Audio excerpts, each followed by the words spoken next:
Am I the a-hole stories? Am I the a-hole for putting my kid's non-emergency surgery above my sick girlfriend? A little backstory: I, 37 male, have 2 kids. My daughter, 8 female, was adopted from India 5 years ago. Her right leg is completely malformed. We were told that we are going to need to amputate part of it so she can have a proper prosthetic. When she came home, we used a custom prosthetic that worked with her leg, but it was clear that wouldn't last forever. My late wife and I said we wanted to wait until she was fully settled into the family before getting the surgery. 2 years later my wife passed away, for reasons I don't want to share, and that really put everything on hold, and it was a very hard adjustment. But finally, after I felt like we were getting back to normal last year, I got the surgery scheduled for April 22, 2020.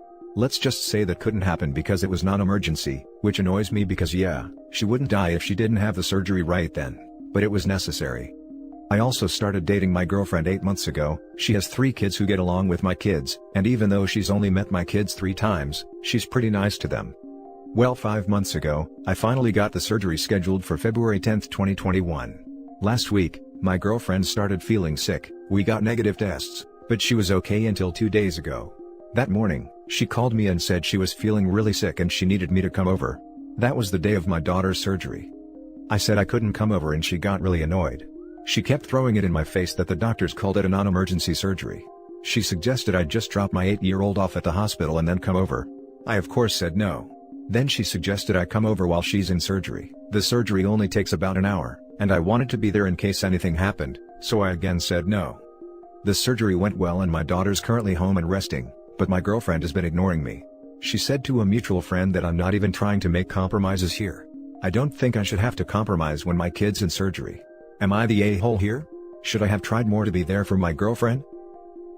Now for the top comments.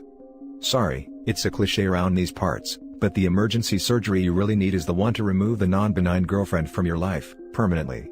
Not the a-hole clearly. You're a good dad. Swift recuperation to your daughter. Also, what if girlfriend had something contagious? Visiting her for an hour during his daughter's necessary surgery could have led to OP getting sick. What would have happened then? His daughter really doesn't need to be sick while recovering from surgery. That is a big deal. Also, what if girlfriend turned out to have COVID? I'm sorry, but visiting her would have been way too risky. Basically, girlfriend was saying that her possibly contagious non-emergency sickness was more important than his daughter having a surgery, which could have taken months to reschedule. Glad OP is ditching her. Not the a-hole. Also, in the medical field, non-emergency doesn't automatically translate to being not serious. Every surgical procedure comes with risks, and when it involves a child, you don't leave them alone. Not the a-hole. Red flags. Dump that girl.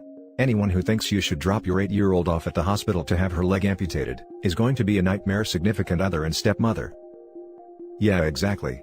I can imagine a few hundred nightmare scenario just because of that. Not the a-hole OP, but you should get a girlfriend that will actually care about your kid's well-being. Not the a-hole. Your girlfriend is behaving like a child who's jealous cause her parents are paying attention to something other than her. Not the a-hole. Wow, your girlfriend sure is the a-hole though. Any surgical procedure has risks, and especially for a child. Your girlfriend is unbelievably cruel to ask you to leave your child alone at a hospital for a pretty significant surgery. The only thing you need to do is cut your girlfriend out of your life. Your kid should always come first. Edit: I texted her saying we need to break up and she hasn't seen it yet. Now for the next story. Am I the a-hole for not deleting my post about parenting when I have full custody of my kids? Hi. I'm 26 female. My ex is 30 male, and our children are 4 female and 4 male. I made it clear from before we got married that I wanted an equal distribution of household responsibilities. We agreed that he would cook, I would clean, etc., and that when we'd have kids, we'd take care of them equally. It started off fine, but when our kids were born, he just stopped. One day he was tired and I was cooking, and then that became every day. I left him alone with them once, and he didn't notice when they both separately had soiled their diapers. He told me he'd improve, but it was honestly too late at that point. It just got worse and worse. I felt like I was parenting 3 kids. Some women told me marriage is just like that, but I couldn't do it. Not only am I working from home this quarantine, but I have to take care of 2 small children. This morning they surprised me with very sweet best mom ever cards. I guess quarantine has been rough for me because they just made me start bawling. I posted a picture of the cards on Instagram later with a big cheesy caption about how all the hardships of parenthood are worth it. I love my kids more than life, they're the best things that have ever happened to me, etc. I got an angry call from my ex a few hours later, telling me that I can't brag about my relationship with our kids while having full custody, saying that it's not fair and I'm just rubbing it in his face. He also mentioned that it's really funny that I think all the chores are worth it now, but not when I was married to him.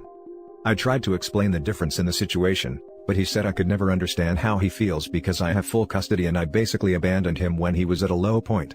He told me to delete the post, and I told him I don't have to do anything I don't want to. It was admittedly an immature response and he called me out on it, but I still haven't deleted the post despite how it makes him feel. Am I the a-hole? Edit. To answer a question I'm seeing a lot, I haven't blocked him from my Instagram because I think it's only fair to him to see pictures of our kids, no matter how much of a jerk he is sometimes. For people asking about the custody situation, he gave up custody. Now for the comments. Not the a-hole. It's really funny that him not doing the chores led to him losing custody of his kids. An explanation to him isn't worth your breath. This is exactly what I was thinking, lol. Not the a-hole OP. Bravo to you. I have heard that being a single mom is hard. So, you offered a 50-50 relationship. He agreed. Then he noped out of his 50% of the responsibilities. Now he's mad he doesn't get 50% of the nice parts? LOL, absolutely not the a-hole. Is he now offering to take classes so he can maybe be trusted not to leave them sitting in their own poop and regain 50% of the responsibilities? If no, then no, he does not get 50% of the fun stuff. You were very, very clear. He made his choices. He could also just put you on snooze if seeing that you have a healthy relationship with your kids is such a trauma for him. It's pretty telling that this jackball is calling the OP and expecting her to do his emotional labor for him. Guess her dumping him for not doing any of the household labor still hasn't taught him anything. Not the a-hole. Not the a-hole. Marriage is only like that because for a while, women couldn't divorce their husbands. And then they could, but it was incredibly hard. And even today is difficult. It doesn't help that even today, society excuses things like this. That isn't how a marriage is supposed to work. Your ex can cry about it. Next story.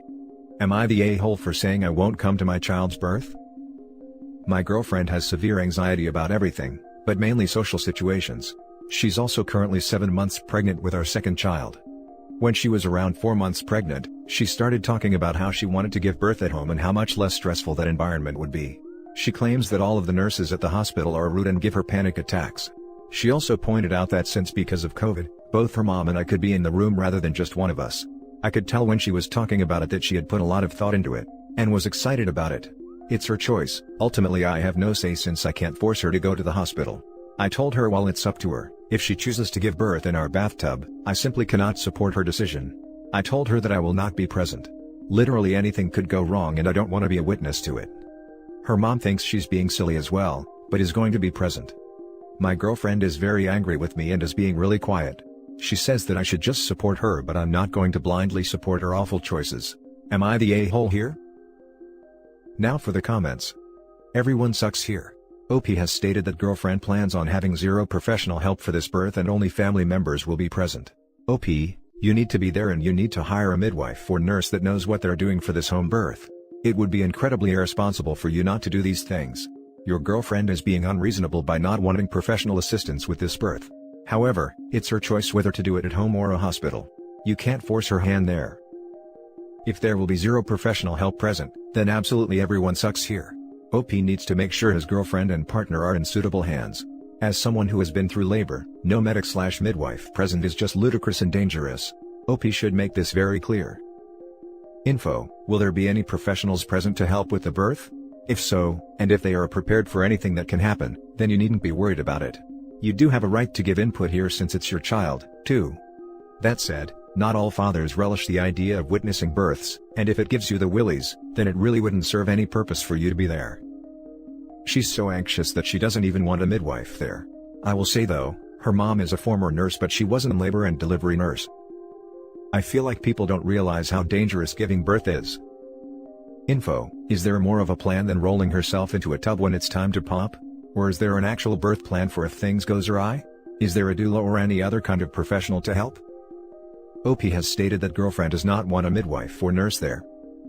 Which makes this an everyone sucks here, instead of a you're the a-hole situation. Now for the last story. Am I the a-hole for waking my girlfriend up with my morning routine? I'm 21 male and my girlfriend is 20 female. We have dated over 2 years and lived together over 1. My girlfriend and I both work full-time. She is work from home right now and I work outside of the home. She works 8 to 5 and I work 5:30 a.m. to 2:30 p.m. The past few months, we've had morning arguments because she says my routine wakes her up. I get up significantly earlier than her, about 3 hours before she wakes up, and she is not a morning person.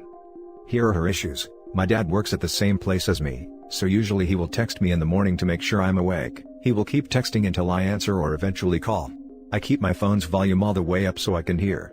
A lot of the times I don't answer within the first time, and by the second text my girlfriend wakes up. Then there are my alarms.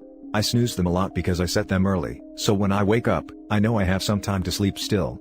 These usually wake her up too, but it's just part of my routine. She's a very light sleeper and has trouble going back to sleep once she is up. She gets so angry with me when this happens because she says she's exhausted.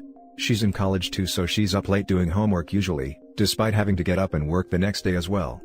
We've tried a few solutions like her wearing headphones or an alarm clock that turns the light on, and it still doesn't help either of us. She thinks I'm an a-hole because I just won't get up when my alarm goes off or my dad texts me. She says that would solve all our issues and that I'm an a-hole for not doing the simple solution so she can get a bit of sleep. I say she needs to learn to live with my routine. Am I the a-hole here? You're the a-hole. She slept with headphones on so that you could snooze your alarm a few times. Literally sleeping with headphones. Also, you can have multiple alarms to wake you up. Can you imagine the discomfort of sleeping with headphones just so you can enjoy an extra couple 10 minutes of sleep? Just wake up when your alarm goes off and put your dad's texts on silence if he's going to be texting so much in the morning. ETA, because so many of you have pointed this out, I wanted to add to my comments so that everyone can see this little gem of a link at the top. This is not the first time OP was an on Reddit. Same dude who didn't do anything for his girlfriend for her birthday. He deleted his post, but it's still there in the comments. Not to mention, OP can still get the extra 10 minutes. Just set the alarm for the time you actually want to get up. There is absolutely no legitimate reason to set the alarm earlier than the time you want to wake up just to snooze it a bunch of times, unless you are being intentionally annoying. You're the a-hole. You've spoken all about your problems, some of which are legit. You haven't explained why they should be her problem though, so I'll give you a hint: they aren't. You need to adapt your routine so that it's not hurting the people around you. That involves training yourself to get up with minimal alarms. Certainly not snoozing everything because you can't be asked to shift yourself. You should care about your girlfriend's sleep, it's important for her health. If you don't about her well-being, perhaps you should reconsider the relationship. If you keep showing her that you don't care about her health and well-being and are happy to have lots of alarms that wake her up, I guarantee you that she will reconsider the relationship. Imagine instead if she kept you up for 2.5 hours each night when you're trying to sleep, and instead of changing her habits, told you that you need to learn to live with her routine. This. OP, you're the a-hole. And a very inconsiderate one. You are an adult now. Get up on your first alarm. If you're struggling that much, go to bed earlier. And tell your dad to stop texting/calling and put your turned all the way up phone on do not disturb until you have left the house. These are common courtesies. I'm sure your girlfriend feels immensely disrespected by you. So, it's probably just a matter of time before she leaves if you keep this up. You're the a-hole. You're an adult, get your dad to stop texting/calling you on a morning. You don't need the backup, you are getting up. Also, maybe just set one alarm for the morning and then get up and out of the room as quickly and quietly as possible. Plus, you say she needs to get used to your routine, but she probably can't if it is a recurring source of conflict. Try and be more considerate of her. This. Why is daddy still texting you in the morning to get you up? You're a grown man, dude, you should be able to get yourself up to go to work. You're the a-hole. And that's it for this video, guys. If you have thoughts to share, leave a comment below. Don't forget to hit like and subscribe if you like this content. I'll catch you in the next one. Good day, everyone.